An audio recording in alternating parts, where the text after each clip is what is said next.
Hi hello नमस्कार मित्रमैत्रिणींनो, मी संध्या तुम्हा सर्वांचं स्वागत करते साफसफाईच्या आजच्या आपल्या नवीन पॉडकास्टमध्ये. चला तर मग मंडळी, जास्त वेळ वाया न घालवता सुरुवात करूयात आजच्या आपल्या चर्चेला. तर मंडळी मंडळी मंडळी कसं आणि काय करायचं ह्या अडदान बिंडोक वांगेवालीचं मला काहीच कळेना. म्हणजे बघा ना, आता एवढं त्या लग्नात पुढे पुढे करून सुद्धा ह्या बाईचं मन काही भरेना. अजून पण तेच करते, सगळीकडे हिलाच मुरळ्यागत पुढे पुढे पुढे पुढे करत मिरवायचं असतं आणि इथंच बसायचंय वाटतं. कारण भारत सोडण्याचं ते ही बाई काही नावच घेत नाहीये ना.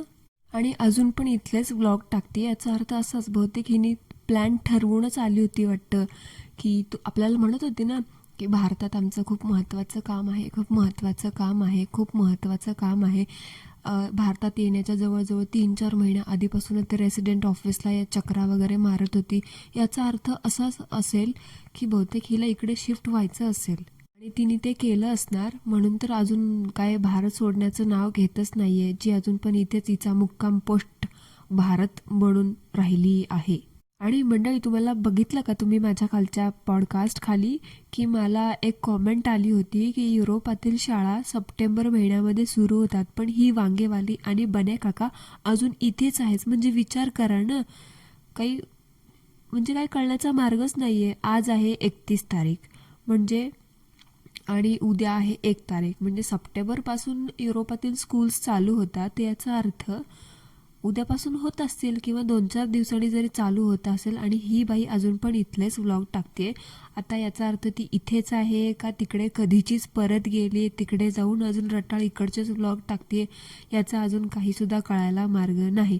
आता ते बघा, ते थुकरट अजब गजब लग्नाची गजब गोष्ट 16 तारखेलाच ते लग्न कधीच उरकलेलं आहे, पण आज आहे 31 तारीख म्हणजे जवळजवळ ते लग्न होऊन 15-16 दिवस झालेले आहेत. तरी पण ही बिंडोक बाई अजूनही त्या लग्नाचेच व्लॉग टाकत आहे. म्हणजे जवळजवळ 10 दिवस जुने व्लॉग ही बया जुन्या दिवसाची जुनी सुरुवात असं म्हणत हिच्या अंधभक्तांना दाखवते. आणि अंधभक्त पण बघतायत आणि फसवतायत. अंधभक्त तर कुठल्या जमान्यातून आलेत, कुठल्या ग्रहावरतून आले ना, मला तर काही कळतच नाही. म्हणजे ही दाखवल ते बघत बसतात. आणि अंधभक्त यांना का म्हटलं जातं हे तर तुम्हाला माहितीच आहे. म्हणजे ज्या ज्या गोष्टी ही बया हिच्या व्लॉग्समध्ये दाखवते, ती प्रत्येक गोष्ट हिच्या अंधभक्तांनी त्यांच्या आयुष्यात त्यांच्या बाप जन्मात कधी पाहिलीच नव्हती ना, असं वागतात. म्हणजे मग आता ते कुठल्या देवीचं देवदर्शन असो, नवरदेवाने नव्या नवरीला उचलून घेऊन 5 पायऱ्या जेजुरीच्या चढणं असू देत, किंवा कुलदेवतेच्या दर्शनाला जाणं असू देत, किंवा हिच्या त्या थुकरट 2 वांगो बेबीचे हेअरकट करणं असू दे. म्हणजे हिचे अंधभक्त कसे काय एवढ्या सगळ्या गोष्टी हापापल्यागत बघतात आणि मला तर काय कळतच नाही. ह्या अंधभक्तांनीच ह्या बाईला, ह्या वांगोवालीला, ह्या अडदान बिंडोकला, त्या मन्या काकाला, ह्यांच्या थुकरटपणाला डोक्यावर घेऊन बसलंय ना, म्हणूनच ह्या लोकांचं भागतंय.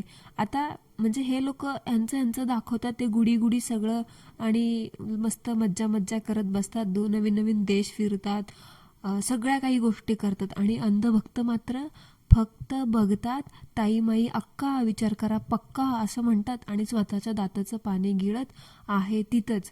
म्हणजे ह्यांना ताईच्या घरात काय चाललंय, ताईनी आज किती खरेदी केली, ताईनी काय खरेदी केली, त्या वांगो बेबीनी आज काय केलं, वांगो बेबीजनी काय खाल्लं, बन्या काका शाळेत गेला की नाही, कामावर गेला की नाही, ह्या गोष्टींमध्ये त्या लोकांना जास्त इंटरेस्ट असतो. बाकी ह्या लोकांना स्वतःच्या घरामध्ये किती अंधार आहे, आपला नवरा कामाला जातो का, आपल्या बायका कामाला जातात का, आपले मुलं काय करतात, आपल्या मुलांकडे आपण लक्ष द्यायला पाहिजे, ह्या गोष्टींकडे त्या अंधभक्तांचं काहीही लक्ष नसतं.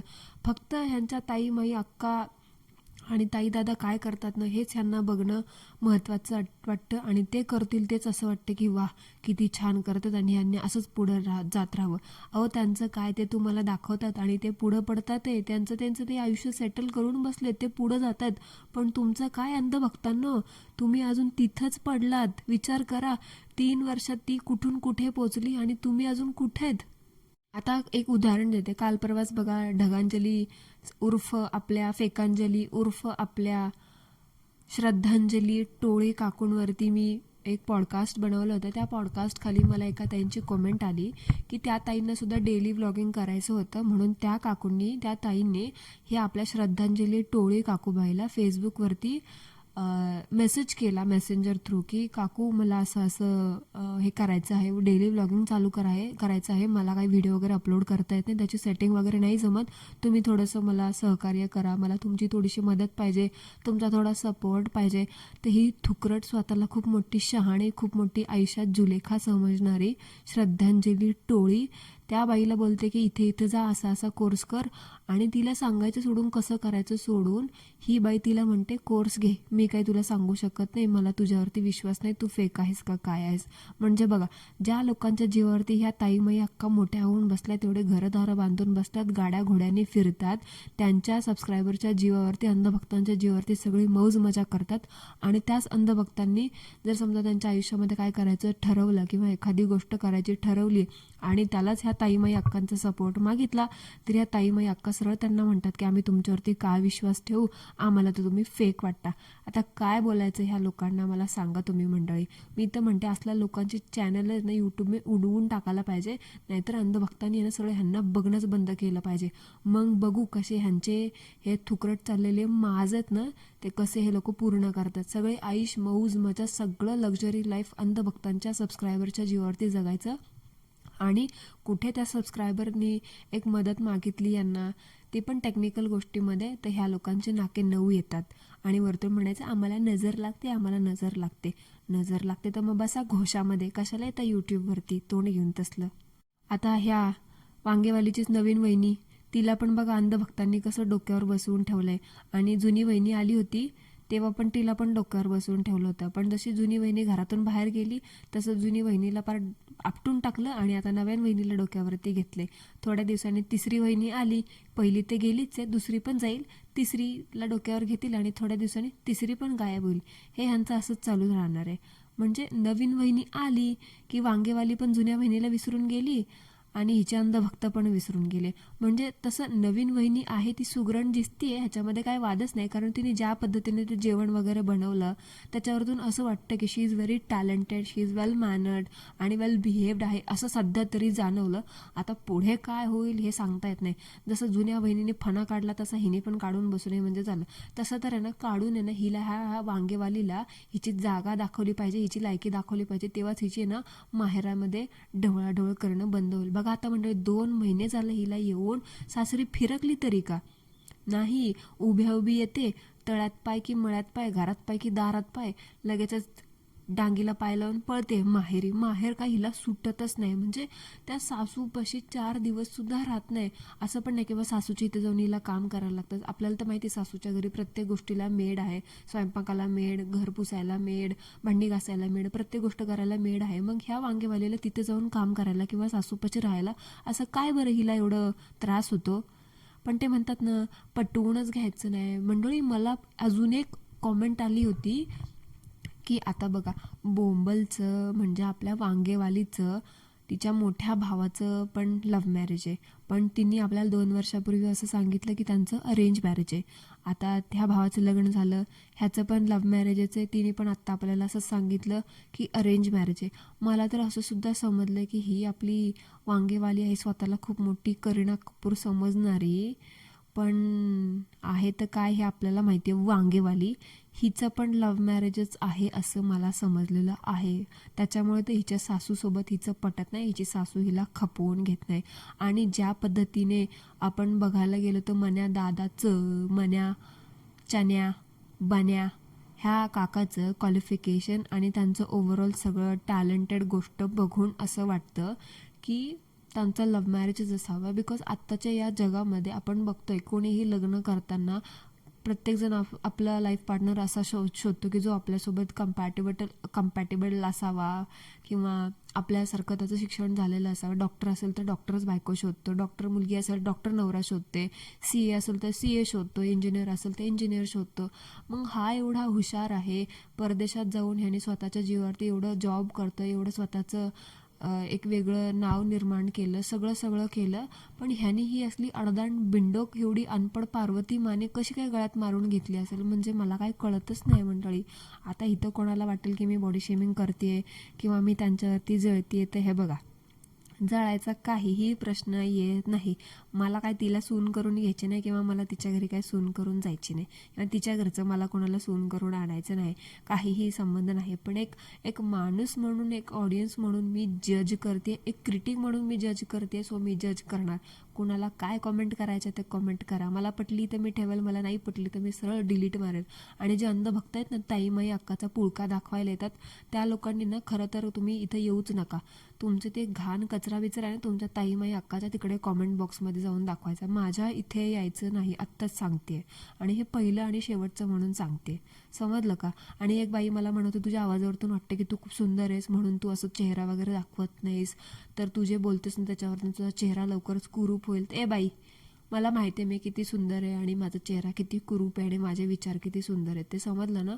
त्याच्यामुळे फालतू गोष्टी माझ्या ह्याच्यामध्ये येऊन बोलायचं नाही. तुझं थोबड बघ आधी किती कुरूप आहे, किती सुंदर आहे ते, देन नंतर दुसऱ्याला गोष्टी शिकवा. तुमच्या ताईमाई अक्का बघा कुठे जाऊन पोचल्यात आणि तुम्ही अजून घरा बसा घरात ते धुणी भांडी करत. ते धुणी भांडी दाखवून पैसे कमवतात आणि तुम्ही बसा तुमच्या दाताचं पाणी गिळतच. असो मंडळी, आपला विषय चालू होता वहिनीचा. म्हणजे वहिनीकडे बघून तर मला असं वाटलं होतं की बहुतेक बोंबलीसारखीच ती पण ठोकळा असेल काय, पण नाही. आलूचे पराठे बनवून वहिनीने प्रूव्ह केलं की बाबा वहिनी किती सगरण आहे ते. नाहीतर आपली ही ठोकळा पार्वती माने बघा अजून पण म्हणते पराठा बनवताना मी 2 भाग करते आणि त्याच्यामध्ये स्टफिंग भरून मग पराठा करते. आता ही पुरणपोळी कशी करत असावी याचा अंदाज तुम्ही लावूच शकता मंडळी.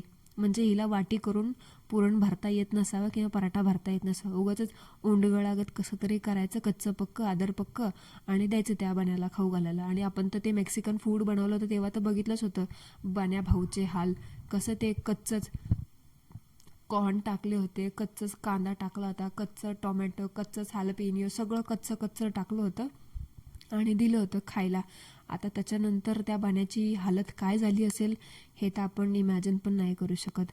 नाहीतर वहिनीने बनवलेला स्वयंपाक बघा, मूग दालचा हलवा, मस्त पराठे, नाहीतर ही बोंबली. हिचं जेवण कसं आणि केवढं असतं हे तर तुम्ही पाहिलेलंच आहे. नुसता भातुकलीचा खेळ, अडजीप खा आणि पडजीप बोंबलत जा. म्हणजे एवढंसं खायचं त्या बाण्याचं तर पोटही भरत नसावं. कारण तिथे असतो तेव्हा बघा कसं एकदम सुकलेल्या बोंबीलसारखं असतो. म्हणजे सुकलेला ते सुकट बोंबील असतं ना हो, ते माशांमधलं काहीतरी असतं, ते सुकेट बोंबील म्हणतात बघा, मी ऐकलंय. तसं दिसतं ते. आणि इकडे आलाय भारतात तसं बघा, सासूबाईंच्या आईच्या हातचं खाऊन कसं सुधारली आहे मस्त तब्येत. हे असंच असतं, ह्यालाच म्हणतात पोटभर आणि शांततेमध्ये खाणं आणि माणूस सुधारतो. मेंटल शांतता असेल, मेंटली रिलीफ असेल तर माणूस छान सुधारतो. नाही तर तिकडे ह्या बोंबलीची नुसती किर किर किर किर किर असेल. नाही तर ह्याला तिथं जाऊन तेच करावं लागतं ना, तिचा झाडू पोछावाला बनायला लागतं, कॅमेरामॅन बनायला लागतं, सगळ्या ड्युटी ह्यालाच कराव्या लागतात. ब्रेकमध्ये सुद्धा बिचारा लिहून हिचं रेकॉर्ड करायला लागतं, त्याला त्याचा ब्रेकसुद्धा एन्जॉय नाही करतायत. ही ह्याची हालत आपण बघितलेलीच आहे. लय वाईट आहे हो, लय वाईट आहे. मला तर वाटते ना बन्या तू इथंच राहा, निदान तुझ्या आईच्या भीतीने तरी ती बोंबली टोंबली तुला पोटभर खायला घालेल. तिने नाही घातलं तर तुझ्या आईच्या हातून तरी तुला पोटभर खायला मिळेल. नाहीतर एवढं कमवून आपल्याला आपल्या पसंतीचं पोटभर अन्न खायला मिळत नाही म्हटल्यावर ते काय फायदा ना, ते पैसे सगळे कमवून. काय नुसतंच डोक्यावर घेऊन जायचे का उरावर घेऊन जायचे तेवढे पैसे, मला तर काय कळतच ना बाबा.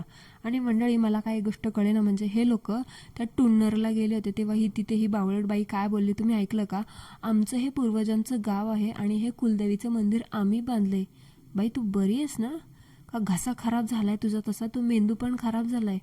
ओ मी तर विसरलेच, तुला मेंदू नाहीच आहे. त्या मेंदूच्या ठिकाणी तुझ्या त्या टाळक्यात वांगीच भरली आहेत आणि ती वांगी खाऊन खाऊन तुझं शरीर जसं वातड होतं ना तसं तुझं ते डोकं पण वातड झाले. ही बाई स्वतःच्या कुलदेवीच्या दर्शनाला 10 वर्षानंतर गेली आहे असं हिने स्वतः सांगितलं आणि दुसऱ्या सेकंदाला बोलते की हे मंदिर आम्ही बांधले. हे मंदिर तू बांधले? तू बांधायला तू काय खूप मोठी अंबानी लागून गेलीस का गं? हां, का वाईटीवर आल्यापासून तुला असं वाटतं की तू खूप जगाच्या वेगळं काहीतरी तीर मारलेस? हां, वाईटीवर आल्यापासून तर तू तिकडे भारताबाहेर गेल्यापासून तुला असं वाटायला लागलं ना की तू काही पण करू शकतेस, तू जगावेगळं खूप काही करू शकतेस, तू सगळं काही खरेदी करू शकतेस. बाई तू सगळं काही खरेदी करू शकतेस, पण तुला अक्कल आणि इज्जतीनं खरेदी करता येणार नाही, जी तू वाईटीवरती येऊन गमवून टाकलीस. तुला पैसा मिळाला पण ह्या गोष्टी तुला कधीच मिळणार नाहीत. आणि तुझ्या जिभेला काही हाडबीड आहे का नाही गं? कुठलंही मंदिर बांधताना अख्ख्या गावाची वर्गणी घेऊन ते मंदिर बांधतात. ते मंदिर गावासाठी बांधलं जातं. आणि ही पागल अडदान बिंडोकबाई बोलते, आम्ही बांधले. कित्येक वर्ष झालं त्या गावाकडे फिरकत सुद्धा नाही. 10-10 वर्षानंतर कोणी कुलदेवीच्या दर्शनाला जातं का? दरवर्षी ते कुलदेवीचं दर्शन घ्यायचं असतं. आणि ही बाई 10 वर्षानंतर फिरकते आणि बोलते, हे मंदिर आम्ही बांधले आणि आम्ही बांधले. स्वतःचं माहेरचं घर बांध पहिले, ते पडलेलं झडलेलं, आणि मग जा गावासाठी मंदिर बांधायला. स्वतःच्या माहेरचं घर एवढं खराब आहे, एवढं ते दाखवायला लाज वाटते, म्हणून त्या माहेरच्या घराची अजून होम टूर दिली नाही. स्वतःचं सासरचं घर कसं चकचकीत एकदम फटफटी ते दाखवण्यासारखं म्हणून त्याची 10 वेळा होम टूर देऊन बसली. स्वतःचं ते माहेरचा पडलेला वाडा बांध आधी तो, आणि मग जा गावासाठी मंदिर बांधायला. आली मोठी शहाणी, गावाची भटक भावानी. तुम्ही एक गोष्ट नोटीस केली का मंडळी? ही असं बोलते काहीतरी फटकन आणि मुद्दाम कॉन्ट्रोवर्सी क्रिएट करते, कारण हिला पण माहिती आहे की कॉन्ट्रोवर्सी क्रिएट केली तर आपल्या व्ह्यूज वाढतात, लोक कसं का असे ना आपल्याला बघायला येतात. आता ही एवढं मोठं ट्रॅव्हल करते, त्या ट्रॅव्हलमध्ये नवरा नवरीसोबत घरातून निघाली नाही तर ह्या बाईला भूक लागते. आता ती नवीन नवरी म्हणेल, लाजत बिजत असेल बोलायला, भूक बीक लागली म्हणून, तर ती बिचारी काय म्हणत नाही. पण हिचंच असतं, घरात निघाली नाही, त्या गाडीत बसली नाही तोवरच मला भूक लागली, मला भूक लागली, आम्ही आता नाश्त्याला थांबणार आहे, आम्ही आता चहा पाण्याला थांबणारे म्हणते, पण काय खाल्लं काय गिळलं ते काही दाखवत नाही. बहुतेक त्या श्रद्धांजली टोळीच्या कसं घराला नजर लागते अंधभक्तांना दाखवल्यावरती, तसं बहुतेक हिचं असं वाटसेल, आम्ही जर खाल्लेलं दाखवलं तर अंधभक्तांच्या आमच्या खाण्याला आमच्या पोटाला नजर लागते म्हणून दाखवत नसावी. म्हणून नुसतं खायचं खायचं खायचं बास. त्या जेजुरीला पण जाताना त्या गडाच्या पायथ्याशी गेली, तिथे पण असंच. लोक म्हणतात देवाच्या दारात गेले की भूक तहान विसरून लोक फक्त देवाला बघण्यामध्ये माणूस जास्त मग्न असतो, जास्त इंटरेस्टेड असतो, त्याला देवाच्या पुढे तहान भूक काही दिसत नाही, तो सगळं विसरून जातं. पण ह्या अर्धान बिंडोकाला फक्त आणि फक्त खायचं आहे, हिला फक्त खाण्यात इंटरेस्ट आहे. म्हणजे जेव्हा बघावं तेव्हा काळातून उठल्यागत नुसतं खायचं खायचं खायचं खायचं खायचं. आधी पोटोबा मग विठोबा, नंतर ते देवदेव, पहिलं पेटपूजा देवदेव नंतर. आणि तिचा म्हणजे तिथे पण असंच केलं, जिथं जाईल तिला देवदर्शन वगैरे काही करायचं नसतं. ही बाई त्या लग्नामध्ये सगळीकडे फिरली, आता त्या नवीन नवरा नवरीसोबत पण फिरते, ते पण फक्त कंटेंटसाठी, देवाच्या दर्शनासाठी पण आहे. ते कुलदेवीचे दर्शन करायला गेली बघा, तिथे वरतीच बसली होती, का तर चिखल आहे म्हणून. तिचा तो भाऊ, तिची ती वहिनी, तिची आई आणि तो बिना लग्नाचा भाऊ, ते सगळे गेले होते खाली. दाखवलं तिने बघा, बांधानी असं कडकडनी गेले, आणि ही टवळी वरतीच बसली होती. का तर म्हणे आई म्हटली चिखल आहे खाली, आम्ही येणार नाही, तू इथेच बस, चिखलामध्ये नको येऊ. काय बोलली, आम्ही कुलदेवीच्या दर्शनाला आलोय, 10 वर्षांनी दर्शन तर केलंच नाहीस बाई तू, काय रस्त्यावरून पाया पडलीस का शिखराच्या? शिखर पण नाही दिसलं कुठं, शिखर पण नाही दाखवलं. ते मंदिर आहे की एवढं असेल, त्याला पण तू लांबूनच नमस्कार केलास म्हटलं ते काय फायदा ग तुझा तिथे जाऊन? ती कुलदेवी म्हटली असेल मनातल्या मनात, बाई इथवर तरी कशाला आलीस, तसंच तिकडून जायचं होतं ना, तिकडं तुझ्या युरोपात, इकडं कशाला आलीस उलटायला? हे ना खूप नुसतं फक्त वरवर वरवर वरवर करायचं, बाकी आतून काहीही नाही. आणि ते गडावरती तिचा भाऊ तिच्या बायकोला उचलत होता, तेव्हा तर ही ज्या पद्धतीने बघत होती ना, मला तर असं वाटलं बहुतेक आता बण्याला म्हणते की काय, बाबा बण्या घे मला पण उचलून, आपण बरेच वर्ष झालं आलो नाही ना, आता मग मला पण नव्या नवरीसारखा फील पाहिजे.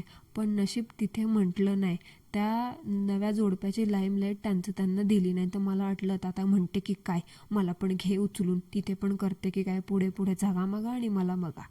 नशीब पॉडकास्ट ऐकून तिला एवढी तरी अक्कल आली. आणि मंडळी तुम्ही अजून एक गोष्ट नोटीस केली का, त्या दोन्ही छोट्या वांगो बेबीला एकच फ्रॉक असते घालायला.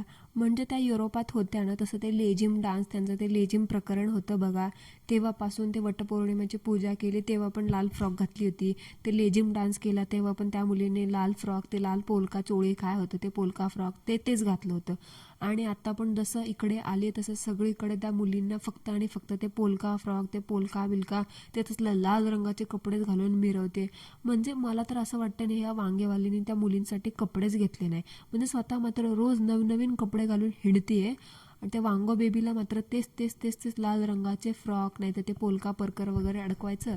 ओ मी तर विसरलीस, वांगेवालीला लग्नाची धावपळ होती, आणि ह्या धावपळीत ती मुलींना कपडे घ्यायचं नाही, तिला मुली आहेत हेच ती विसरून गेली. स्वतःला मात्र पार 20-25 हजाराची पैठणी घेतली, जारा मँगोमधून कपडे घेत हिंडते, पण ॲक्च्युअलमध्ये मिशोचे कपडे असतात ते, आणि त्या मुलींना मात्र आहेत तेच कपडे ऐकून फिरवते सगळीकडे. म्हणून तर मी ह्या बाईला चिंगूसबाई म्हटले. हिला स्वतः पुढे स्वतःच्या पोटच्या मुलीसुद्धा दिसत नाही. कंजूसडी एक नंबरची वांगेवाली हलकट बाई आहे. म्हणजे जरा त्या वांगो बेबीजकडे लक्ष दे, जरा त्यांच्यावर पण कर पैसे खर्च. एवढा पैसा का उरावर घेऊन जाणार आहेस का गं? मंडळी, आता आहे मेन मुद्दा. मला तर सूत्रांकडून असं पण कळालेलं आहे की वांगोबाई कधीच साता समुद्रापलीकडे पोचलेल्या आहेत, पण ह्या वांगोबाई अजून सुद्धा भारतातलेच ते लग्नाचे थुकरट व्लॉग टाकत बसलेल्या आहेत. तुम्हाला याच्याबद्दल काय वाटतं मला कॉमेंटमध्ये मला नक्की सांगा. आणि अजून एक महत्त्वाची गोष्ट, बोंबलची मोठी वहिनी पण खूप उडत होती की बोंबलीची वांगेवालीची आडदान बिंडोकाची पोलखोल करणार, हे करणार, ते करणार, हे बाहेर काढणार, खरं रूप बाहेर काढणार, सत्य बाहेर काढणार, जगासमोर हिचा खरा चेहरा बाहेर काढणार. पण 8 दिवस झाले मोठी वहिनी तर का गायबच आहे. आणि ज्या व्हिडिओमध्ये बोलली होती की त्या बोंबलीची वांगेवालीची पोलखोल करणार, तिचं खरं रूप बाहेर आणणार, त्या व्हिडिओचा कॉमेंट बॉक्स पण ह्या सो कॉल वहिनीनी ऑफ करून टाकलाय. वहिनी पण गायब आणि कॉमेंट बॉक्स पण गायब. आता हे पोलखोल वगैरे सगळं खरंच करणार होते का उगाच सबस्क्रायबर वाढवण्यासाठी, चॅनल मॉनिटाईज करण्यासाठी, व्ह्यूज वाढवण्यासाठी फक्त एक केलेला ड्रामा होता, एक कॉन्ट्रोवर्सी मुद्दाम क्रिएट करायची आणि सगळ्या खानदानाने यूट्यूबवरती येऊन आपलं अस्थान माजवायचं, असं काही होतं का काय काय माहिती. मला तर आता खूप शंका यायला लागली मंडळी ह्या गोष्टीची. म्हणजे पहिला व्हिडिओ बनवताना वहिनीने लगेच टॅग केलं, दुसरा व्हिडिओ बनवला तेव्हा पण टॅग केलं, मग आता 8 दिवस झाले. असा विचार करणं साहजिकच आहे ना. काय माहिती का वहिनीला पण वांगोवालीने दिल्यात धमक्या. म्हणजे सांगता येत नाही ना, ही आता आडदान बिंडो कसं काय कुठे जाऊन हिचा रोप झाडत असते आपल्याला तर माहितीच आहे. बहुतेक वहिनीला पण दिसलं काय काय माहिती, दिल्या असतील 4-5 टिकल्या हातामध्ये टेकवल्या असतील. वहिनीला पण म्हटलं असेल, बाई ग बस आता, जे झालं ते बस झालं, तुझं चॅनल पण मॉनिटाईज झालं, 7-8 हजार सबस्क्रायबर पण वाढले, आता काय माझ्या नादीला लागू नकोस असं म्हटलं असेल. त्यामुळे वहिनी पण खुश आणि नंदूबाई पण खुश. आता खरा चेहरा सत्य जगासमोर आणायचंच होतं, तर मग एवढा वेळ का लागतोय ना वहिनी? का फक्त हे आणि फक्त एक पब्लिसिटी कॉन्ट्रोवर्सी स्टंट होता असंच म्हणायचं? आता काय ते नक्की सांगा आता तुम्हीच. बाकी आता ननंदबाई तर ऑलरेडी वायटीवर आहे, तर मग छोटी वहिनी पण वायटीवरती आली तर काही वेगळं वाटून घेऊ नका. कारण आजच्या व्लॉगमध्ये बघा, शिरा बनवताना तर सांगत होत्या बारक्या वहिनी की ही माझी रेसिपी आहे, मग मी तर सांगणारच आहे. म्हणजे मोठी वहिनी तर आली ऑलरेडी, नंदूबाई पण आहेतच, मग आता बारक्या वहिनी नवीन नवरी पण आली यूट्यूबवरती, तर काय वेगळेपणा वाटून घेऊ नका. आणि परत धुनी भांडी क्रिंजपणा दाखवण्याचा बारक्या बहिणीचा पण प्लॅन दिसतोय. सो मंडळी, that's it for today. I hope तुम्हाला आजचं आपलं पॉडकास्ट आवडलं असेल तर कॉमेंटमध्ये मला नक्की सांगा. भेटूया लवकरच एका नवीन चर्चेसोबत. तोपर्यंत ॲज ऑलवेज सर्वांनी काय करायचं ते करा. Thank you so much. धन्यवाद.